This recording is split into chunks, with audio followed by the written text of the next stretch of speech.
start off basically with the thing that is on most Ohioans' minds, which is the economy, and what you plan to do as governor to shore up the economy for Ohioans. Yeah, so I think the key, this has been a cornerstone of our campaign for the past 2 years, is making sure, as we like to say, that pay goes up and bills go down. So pay goes up. I've been a long proponent of raising the minimum wage to $15 an hour.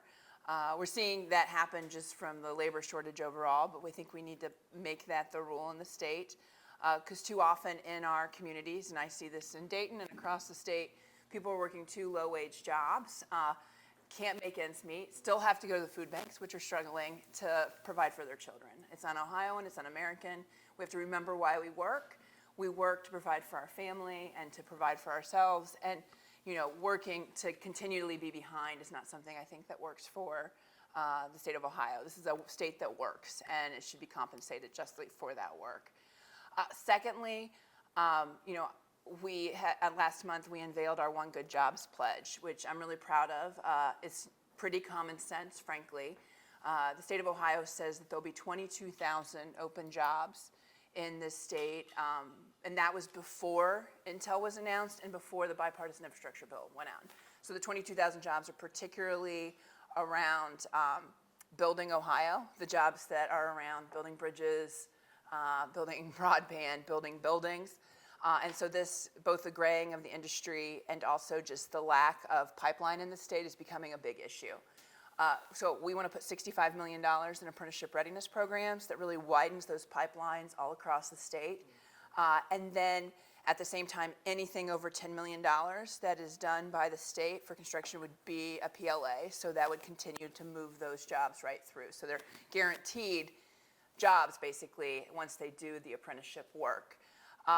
We think this is the best way too, because what we're seeing right now, and there's been a front page paper of the Dayton Daily a couple months ago, was, for example, with Intel, all of the jobs in Dayton are just the people are just moving to Columbus to fill the jobs needed. And so we know there's going to be that need in Dayton too, and there is, particularly on building roads and bridges. And we want to make sure that the people of Dayton are building Dayton and the people of Chillicothe are building Chillicothe.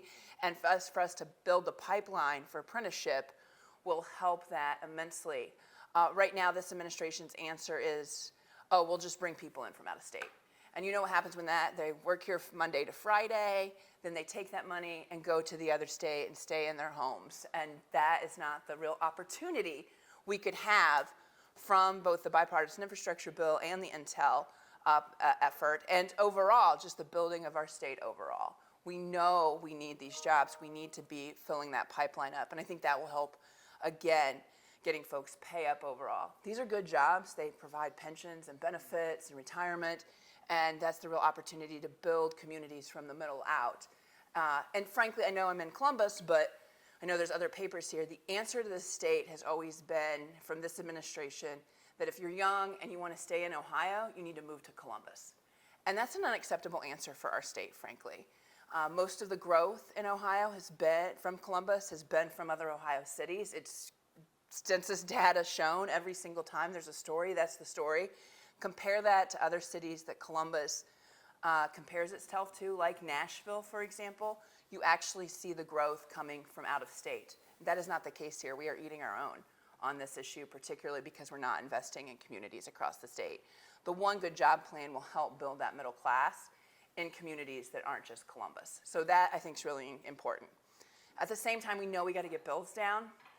I think we have done like 6 recommendations over the time, these past year and a half, on things that would help get bills down for Ohioans. One, I remember the press conference, Jesse probably does too, it was very cold, and no, it was like the last cold one, like with the wind blowing at the State House, around price gouging. The governor could put an executive order right now. We're one of the handful of states that allows price gouging, allows corporations to gouge consumers with no repercussions in this state, helps keep costs down right there just by us being able to say, hey, that's not allowed. We think we can get prescription drug costs down, particularly on the push with the PBMs, the prescription benefit managers, cap insulin rates at $30 a month, something the state of Kentucky has even done. And then we want to do this inflation rebate. We know there's $2.7 billion at the State House. A lot of it they haven't spent, particularly from the ARPA funding and other funding from the feds. And we want to do what Florida and Indiana did, which is put it right in people's pocket because of the grocery costs and gas costs as being so tough right now. So getting bills down. The last thing I said is, I called for a 6-month suspension of the gas tax while we're trying to get inflation under control. Again, there's tons of money at the State House right now. They could backfill that with rainy day fund. And while the state might be flush with cash, Ohio workers aren't. And so making sure that we're giving relief from that, I think, is key rather than them just sitting on it at the State House. What would you do to help shore up Ohio families if there is a recession, and generally, how can you help us through this hard economy? A tax cut. We hear it everywhere that we go. We've been all 88 counties. We're going everywhere. You can be a home health care worker. You can be a construction worker. The gas prices are crushing people in food and general supply chain stuff. But to me, it's like you got to put money in people's pockets right now. And I've been saying this for a year and a half. Inflation is a global problem. It is a little bit better here than it is in other places, but that does not eliminate the fact that people are being hurt. So, straight tax cut, do what we did like with the child tax credit, advance it. Earned income tax credit, advance it. And then a general tax cut. And even for small businesses, I just think nobody did anything wrong. Yes, wages are up. Yes, unemployment is low, but it's still and I think that's where a lot of political people get in trouble. They're like, well, the fundamentals of the economy are good, right? The unemployment's low, wages are up, but it doesn't hit the ground because people are hurting. And I think a tax cut would be the quickest way to help. And then in the mid to long term, kind of do what we're doing with reshoring and that. And I'm sure we'll get into that later. How would the tax cut look? I think you do the child tax credit that we had in place. I mean, families were getting significant money, $250 to $300 a kid. I mean, that would go a long way into cushioning the blow. I think the same with the earned income tax credit. So low income earners are able to get that tax credit too, and I think you advance it and start putting it in their bank account so they have it for gas and food.